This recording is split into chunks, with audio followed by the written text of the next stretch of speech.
everything up. Okay. Uh, Make sure people can hear me. Make sure people can hear me. Everything good?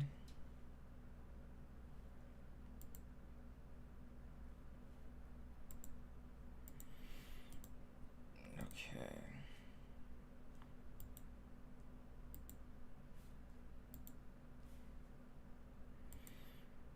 Hold on. I'm just making sure everything's set up. Make sure everything's set up. Alright.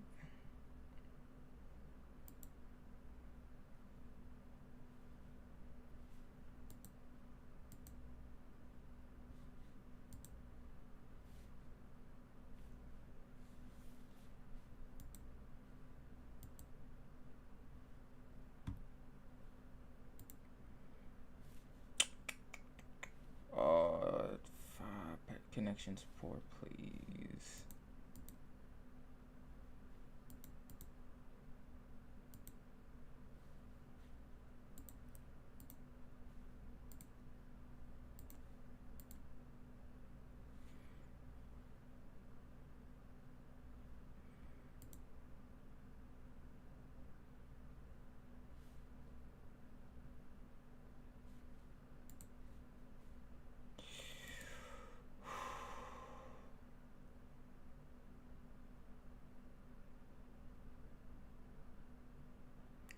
Let me see if this shit's working. No, it's buffering.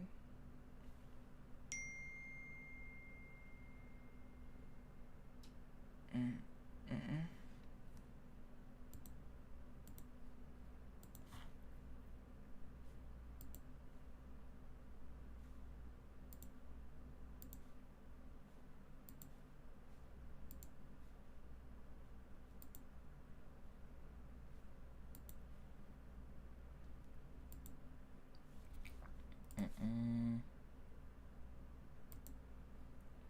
Just trying to make sure everything's smooth before we get into anything. There we go. All right, that's cool. That's cool. That's cool. That's cool. All right. No one's in here yet. That's cool. What's up? What's up? We're gonna get started once the game starts. But before we start with anything, people have been asking me about the playoff predictions, and I'm not gonna lie, I don't care anymore, but y'all do. So we're gonna talk about it for a little bit.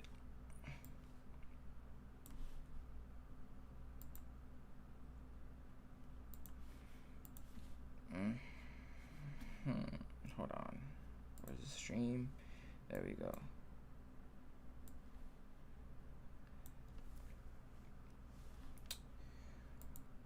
Okay. First question. We got the... Is it showing? Is it showing?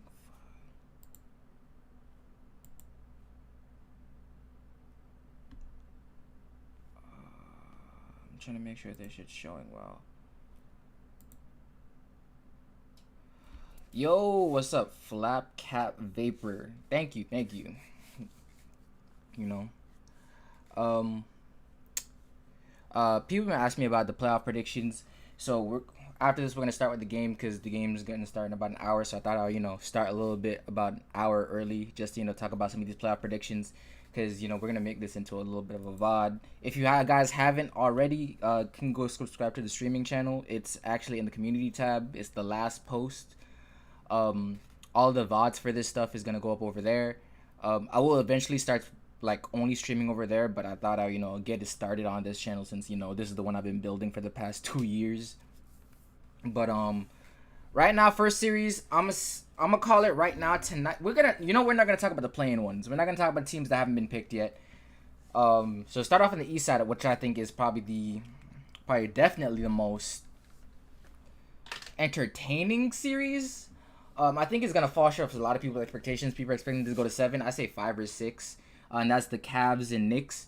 I'm pulling Cavs. 6 games. Slowest team in the NBA, but the number 1 defense and the number 8 offense in the league right now. against the Knicks team that, one, Julius Randle's coming back hobbled, um, and two, just don't have the size to compete with the Cleveland Cavaliers at all. I know the Knicks are pretty. I don't even say they're okay defense this year. They're a better defense last year and the year they made the playoffs. This year they're barely okay. Um, I know they got a lot more offensive firepower and they beat Cleveland in the last game where Brunson dropped 46 or 48, I think.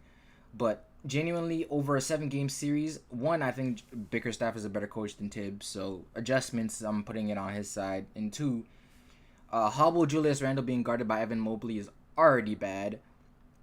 You don't really have a big that can pull Jared Allen outside the paint with Mitchell Robinson or Hartenstein. Um, Honestly, the Knicks bench is a little bit better. Knicks bench is definitely a little bit better right now, especially their wing depth coming in their star lineup and coming off their bench is definitely better than the Cavs. Who you got? Okoro, Cedi Osman, and Dean Wade that you got to rely on. Consistently give you hot offense and hit shots, and Cedi Osman can definitely hit some shots, but I don't think you want to see that defensive lineup between him, Donovan Mitchell, and Darius Garland all on the court at the same time. So I'm pretty sure the main ones you're you're gonna go with is Cedi Osman and Isaac Okoro, Dean Wade, and that's even if Bickerstaff goes that deep into his rotations. But I just definitely think the overall offensive firepower is just too much for the Knicks to handle defensively, and the Cavs are just way too good defensively for the Knicks to be able to consistently get good shots this series, which they're going to need to get because they don't really have great shooters on this roster. They need quality looks to actually get going, and I don't think the Cavs are going to give up too many of that. And plus, if the Cavs can just get a little bit faster, get out in the break a little bit more, play with a little bit more speed because they're the slowest team in the league, they're running this Knicks team out the door. Easy. The moment if the Cavs pick up the pace even just a little bit, I'm talking about like from 30th to like 25, slowest team in the league. They're running this Knicks team out the building, and it's not even a joke.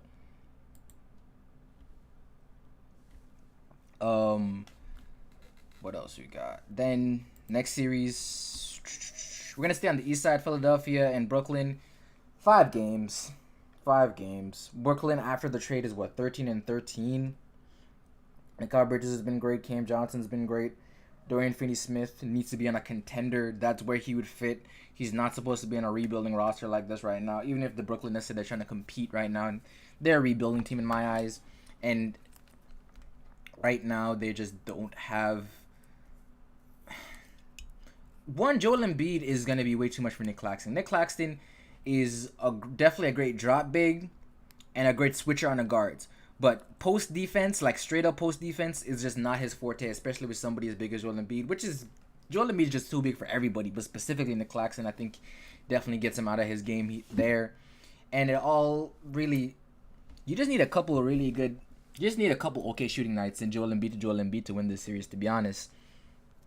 I don't really see it taking too much more than that. I don't think you need James Harden to do too much more than his regular season 20 and 10 on okay efficiency. Tyrese Maxey, his regular 20. I think this series is over in 5 games. I think Brooklyn's just really outmatched.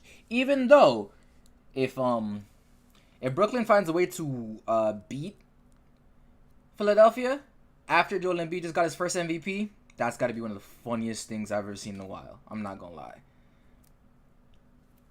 Then we go Boston, Atlanta. Not gonna lie to you, it's a wash. Boston takes it easy 4-game sweep. I see a couple of people giving Atlanta 1 game because they say Trey got 1 game last year, got in the Heat. You can expect the Hawks to get at least 1. I'm not expecting them to even get 1. I think every single one of these games is handedly won, and they take a nice little trip into the second round pretty easily, unscathed, with literally no resistance at all. Boston's defense is way too good. You're in a pick and roll, Marcus Smart and Rob Williams. It doesn't matter who Trae Young even chooses to try to pick on. You can't pick on anybody in that starting lineup in those pick and rolls. He's definitely gonna take a bunch of deep threes because that's gonna be the only real way that he gets going. And you're gonna have to look for DeJounte Murray to be consistent this season and DeAndre Hunter to be a consistent contributor night in, night out offensively for you to have a chance. Not to mention, this isn't the Heat. There's not you don't just have 6'9" Bam out there switching on the guards and then going back to trying to go back to get the rebound. No, you have Al Horford out there that's switching on the guards. You have Rob Williams that's back there anchoring the paint. Clint Capella is going to look like a child in this series. Too much size, too much depth, too much scoring. It's a wash, and you have to go that deep into it. Now, the West is the ones that really got me. That really kind of. I really It's a toss up for every single series on this side. Phoenix, I don't see the Clippers having a chance without PG, especially PG healthy either. It's still a toss up. So without PG, and even if he does find a way to come back hobbled, he's not really doing too much for this team for them to even have a chance against this Phoenix Suns team. Russ, since he got traded, is having career level shooting. I'm talking about 60% around the rim, 40% in the mid range, 40% above the break from three. Just absolute career numbers everywhere. Guess what? He's coming back down to earth. Like, this isn't just a norm for him. These numbers are gonna correct themselves. Like, and that's not even me shitting on him. Just that what you've seen from Russ's entire career, you're gonna get that again, just on a smaller scale, because he's not gonna have the ball in his hands too much. So definitely look for those numbers to come down. Zubats versus Ayton is the really only big man matchup I even trust Ayton to win. KD and Kawhi cancel each other out. And at that point right now for the Clippers, you're going to either need a double team KD or double team Devin Booker, because you can't allow Norman Powell to guard him one-on-one. And the moment you double team any of these guys, you're allowing either Chris Paul, Kevin Durant, or Devin Booker to play 3-on-1 on closeouts.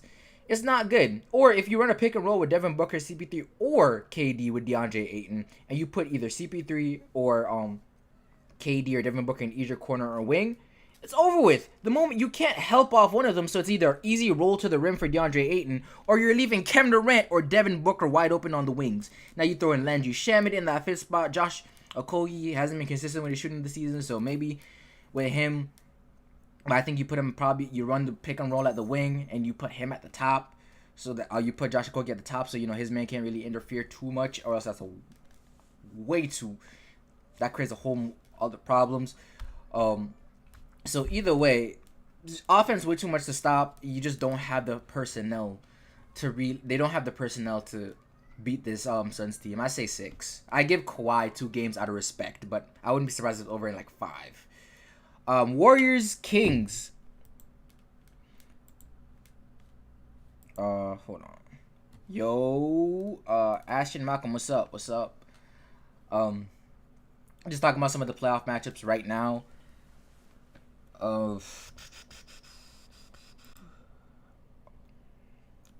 Where we go? Kings, Warriors. Right. We're on Kings, Warriors. I don't really see Kings having too much of. I don't see them having that much of a chance. They're great this year. It's not even they're not good. I think this is a very bad matchup for them. It just really is.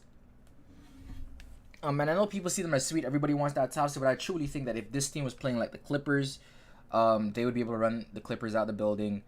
Or if they got even another lower seed, other than maybe the Lakers, they would have run that team. I just think the Warriors are the worst matchup for them simply because you can't play drop against Steph Curry and Klay Thompson and Jordan Poole. You can't do that. And Domantas Sabonis can't guard anybody in any other scheme.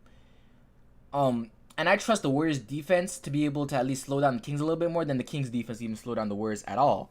Not to mention you have Andrew Wiggins back, so this team is fully healthy again. Even if he's knocking off some rust, just his presence alone and his defense is more than enough. I'm gonna give the 6 games. I think the Kings are gonna get hot in a couple of these and they can pull out 2 of them, but I give it at most 6.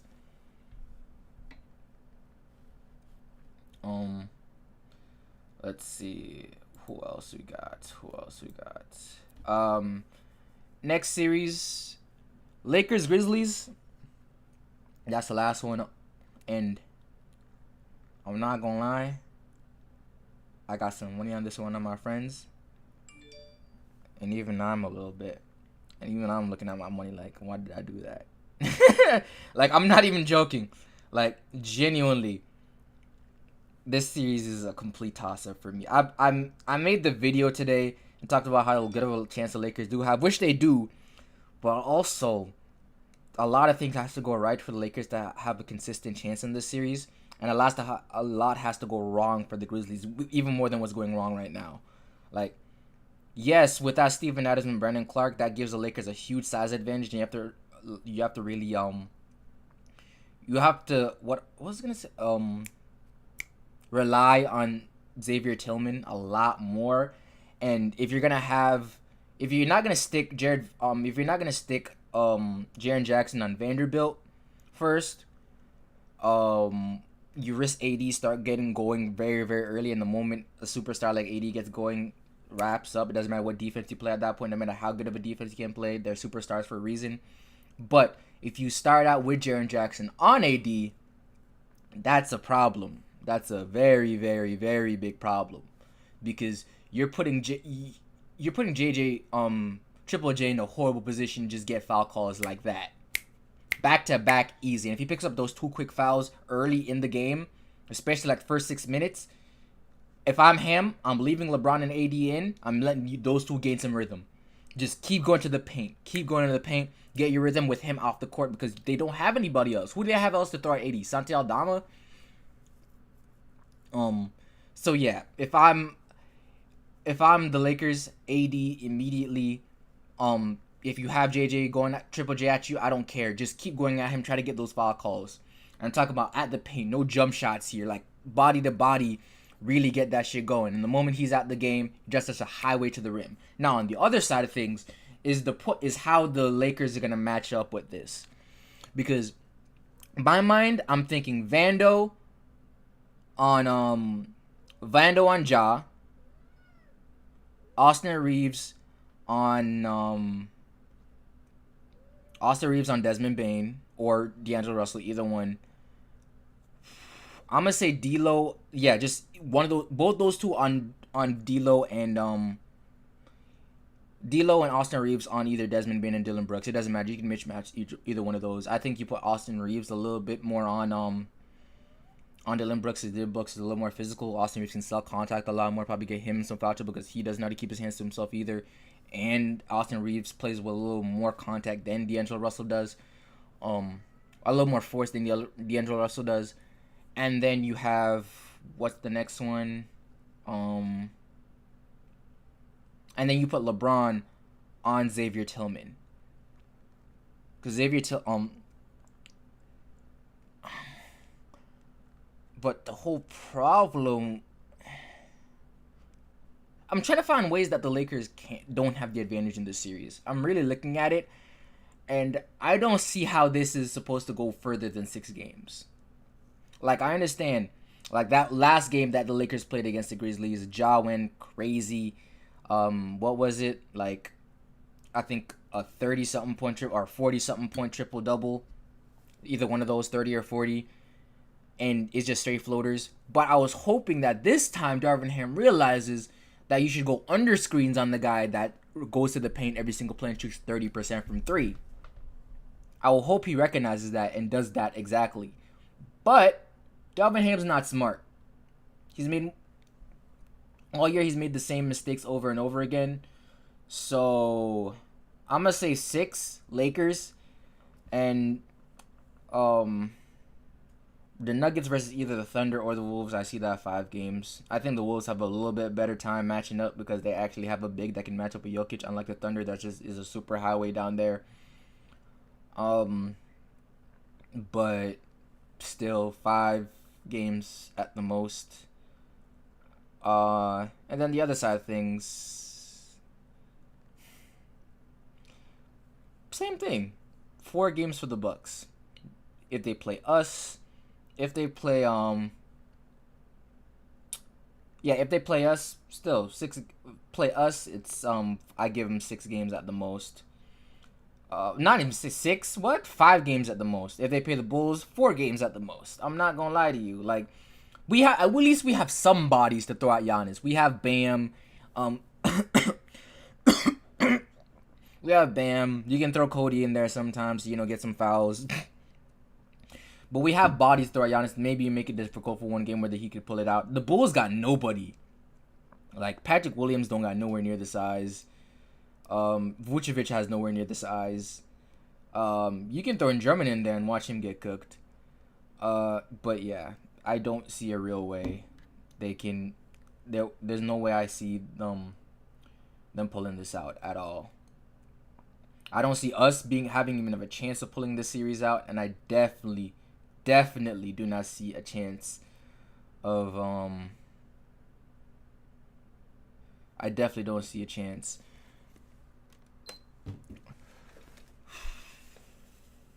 of the Bulls pulling this shit out. But you know, that's my take on the playoffs right now. So what do I got right now? I got Cleveland in 6. I got Boston in 4. I got Milwaukee in 4 or 5. 4 probably, not gonna lie. And series I'm missing. I got Philly in 5. In the West, I got Lakers in 6. I got Nuggets in 4 or 5 against either matchup. Warriors in 6. And because I don't like saying in 7 because game 7s anything can happen. At that point, you just gotta say At that point, you just gotta say you don't know how the season is gonna play out because game 7s are such a toss up that it's just way too. I don't know how to say it. It's just way too much to actually just put all that on a game 7. So I'm gonna say Warriors in 6. If I'm not, and then what's the series I'm missing? And yeah, Suns in 5, honestly. But tonight, okay. But tonight, let's talk about tonight's marquee ass matchup.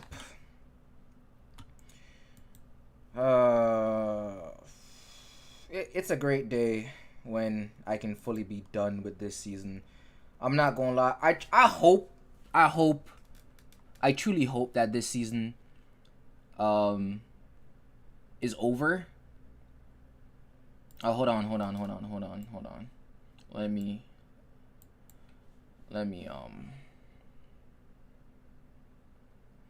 cuz I don't think y'all I'm gonna make sure I'm centered here when I say this. Okay. Listen, it's a great day as a Heat fan when I can be done with this season. It's a fantastic day even as a Heat fan when I can say that I am done with this season. I'm so glad that this series is about to let me just make myself small again, whatever. I was trying to screw with the size. Hopefully I could center myself, but it's bad. It's bad. Just go back to this. But yeah, it's a great day as a Heat fan when I can be done with this season. I truly do hope that we do lose tonight. I'm sorry. I want to ride with my guys until the end, but I truly just have no more fight left in me. I really don't. I'm gonna put this on the main channel too. I'm gonna make this a VOD and put this on the main channel. I am done with this Heat team. Listen to me when I say this, okay? This season alone, let me see the drop-offs in shooting. I just want to see the absolute like tanking of our shooting this season. We're gonna hit everything. We're gonna hit everything today about this team before this game starts. Where are we? 7th seed. Last season. Let's go over a 3-point shooting last season. Let's see. Victor Oladipo, 8 games, only 41% shooting.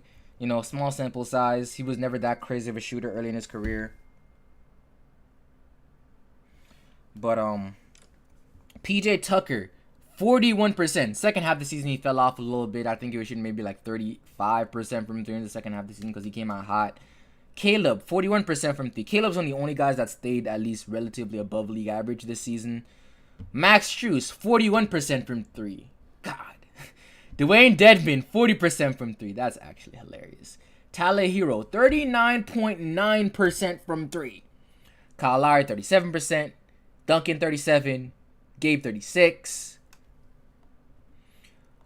Now, let's go to this season. Let's go to this season's Miami Heat. Let's go to this season's Miami Heat. Oh, the window wasn't even capturing. Jesus. My fault, guys. There we go. Alright, this season's Miami Heat. Keep in mind, I got the numbers memorized already, so we can go. Tyler Hero going from 30, let's see. Caleb Martin going from 41% from 3 to 35% from 3. Tyler Hero going from 39.9 to 38% from 3. Not a crazy drop off. He's actually taking 1.3 more this season. He's making more, so I can't even hold too much on Tyler for that. Jimmy, 35% from 3, taking 1.6 per game. It took a little more than normal this season. He was hitting them a little bit more, but not enough to make a difference. Max Strus, 35% from 3. Last couple weeks, he's been shooting pretty okay. So from 41% to 35%. Kyle Lowry, 37% to 34%. Gabe Vincent, 37% to 33%. Victor Oladipo, 41% to 33%. Duncan, 37% to 33% from 3 this season. That is the shooting we have to work with this season. That is one of the worst shooting teams in the NBA. And with all that happening right now, this Heat team having 3 20-point per game scores and still being the worst offense in the league, all because our shooting just didn't want to keep up this year, pains me. Pains me. Second half of the season, Bam, I don't know what the hell got into you. Let's look at the numbers again. Hold on. Because since after the All-Star break, he just seemed to not care anymore. He really just seemed to not care anymore in the second half of the season. Oh, where is it? There we go. Bam, this season. When was after the All-Star break? The 24th. Let's go. Jesus, what? Oh, no. Let's go. First half of the year before the All-Star break. 21.6 points per game, 10 rebounds, 3.3 assists, 1.2 steals, 0.8 blocks, 54% shooting.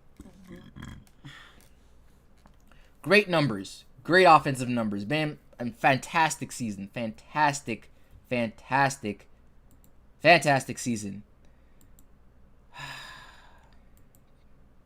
Fantastic season. Until we get to the second half of the season. That's when shit hits the fan for this man. Let's go after the All-Star break. After the All-Star break to he had after the All-Star break 17.3 points per game, 7.1 rebounds, 3 assists, 1.1 steals, 53% shooting from the field, negative 1.4 plus minus. This is one of the first times ever we've been negative with Bam on the floor. He just didn't seem into it anymore. He just didn't seem to care. And I don't know what happened. I don't know if you got tired. I don't know if he hit a wall. I don't know if he was pacing himself. I don't know if it's the addition of Kevin Love and Cody Zeller kind of did something. I don't know what happened, but he just seemed out of it the second half of the season. For some odd reason, he just didn't seem like himself anymore. And I can't tell you why. Honestly. You got Jimmy coasting half the season. You got Tyler up and down performances all over the place. Can't seem to give you a string of actual good performances. And I've been a big caper for Tyler all season long. I'm the one telling people he's our only 3-level scorer. He's our only semblance of offense sometimes. Because Jimmy seems to be either out of it. Bam doesn't want to be aggressive sometimes. And Tyler's the only one that's willing to actually take it to the defense. Even if he has a bad shooting night. At least you can say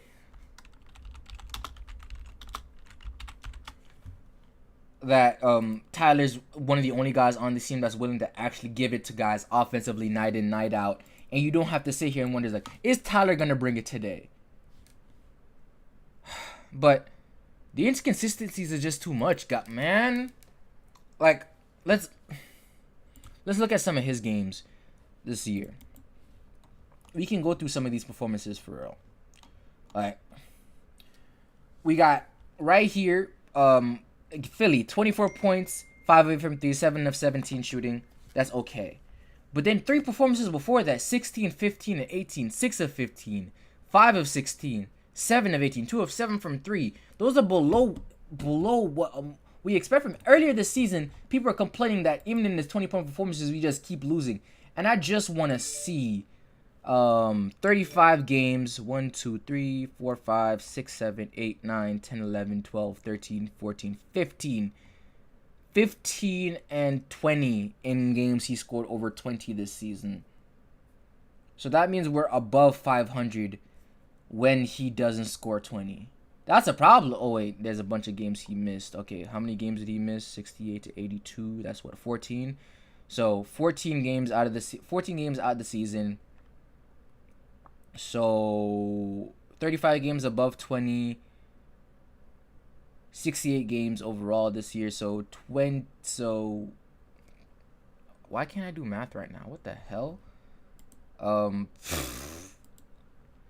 So 33 games under 20 points per game this season, and we're 15 and 20. Where it's 15 and 20 with him scoring 20. So that means out of those 33 that he scored below 20. Oh, but we don't know how many games he went. Yeah, I have to just count it manually. Jesus, what? I don't know why I just didn't want to. Right here, 1, 2, 3, 4, 5, 6, 7, 8, 9, 10, 11, 12, 13, 14, 15, 16, 17, 18, 19, 20, 21, 22, 23. 23 wins with him scoring under 20 points. And that's with his only double-digit assist games this season. One thing I've wanted this season is Tyler to be more of a facilitator. And in games where he's had more than 5 assists, 1, 2, 3, 4, 5, 6, 7, 8, 9, 10, 11, 12, 13. So we're 13 and 7 with him above 10 assists, above 5 assists per game. When he's a facilitator, we're at our best. When he has the ball in his hands and he's making decisions, he's at his best.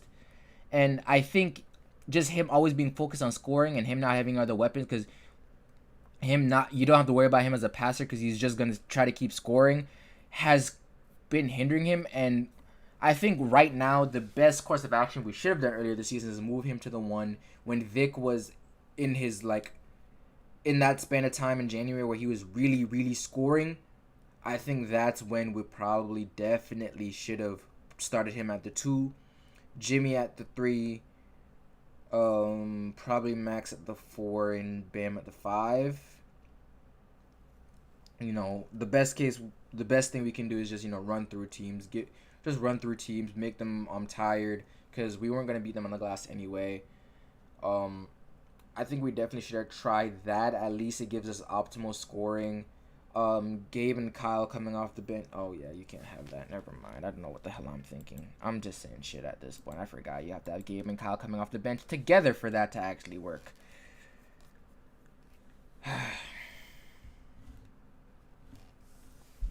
So, honestly, it's just tough.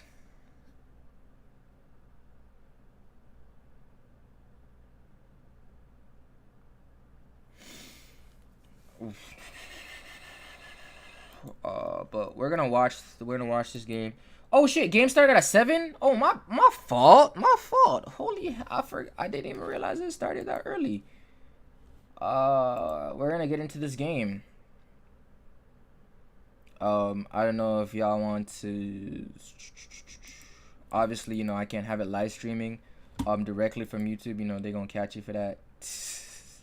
That's gonna be interesting because both these teams are among the best in the league taking care of the ball, but both these teams also are among the best in the league in forcing turnovers. So we'll see how that plays out, and both teams start with a turnover. Both teams will play it at a slower pace. It's interesting because you mentioned their similarities, and statistically, they are very similar in how they go about it. Of course, Miami is hoping tonight is the night that they can make some three-pointers as Alex Caruso gets a scoring started tonight. Well, and that's the Bulls' game, is to, you know, play inside the arc, and this is the Heat's game. To shoot the three. They haven't shot it well this year after leading the league a year ago, 27th this year, but they're still in the top 10 in three-point attempts in the league. Vucevic for three. Hero with the rebound. Miami coach got crushed on the boards Tuesday against let's Atlanta. go. Game in. Minus 24 in the rebounding Scoreboard's category. right there. I'm gonna keep everybody Certainly like, that is a updated big as key we for go along. tonight. But let's go. Okay, that's some shooting we found again. That's Strus sees one go through. Second half of the season so far, Max has been shooting pretty well. Not too bad, but at least they seem pretty engaged on these switches and on defense. Should I foul on Bam? Yeah, but at least from what I've seen so far, they look like they're actually coming out to try to actually win this game tonight. You know, not just out there to be out there, like what we look like against Atlanta.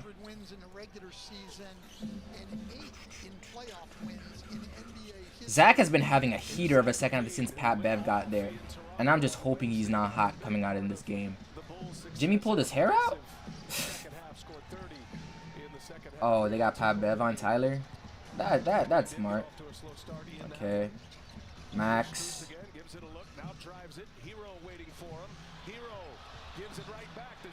Max. Yes, sir! Okay. Max seemed like he got the stroke today. Why am I want this, my inner Heat fan is taking over. I want us to lose. I don't want us to win this game. But I truly, the inner Heat fan comes out too much. But if they're not, this thing will go to the wire. Great play here by like, I truly do not want us to win this series right now. But my inner Heat fan is coming out too much.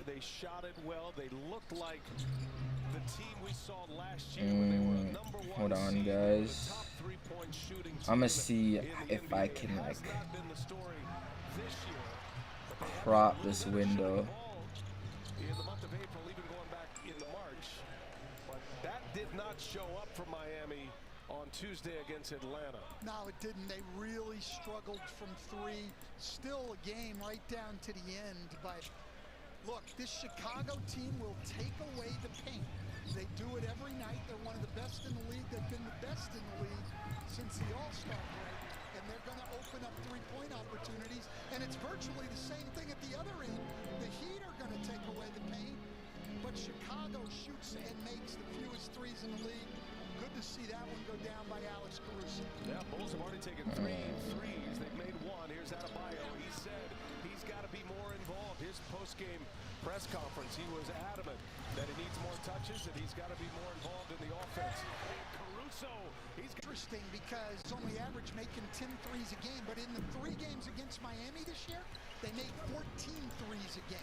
Oh, that's a stat. They're averaging 14 threes against us, but they only average like 10 a game. That's great. That's perfect. Max is on fire tonight. Damn. Okay. And we got it buffering. Come on.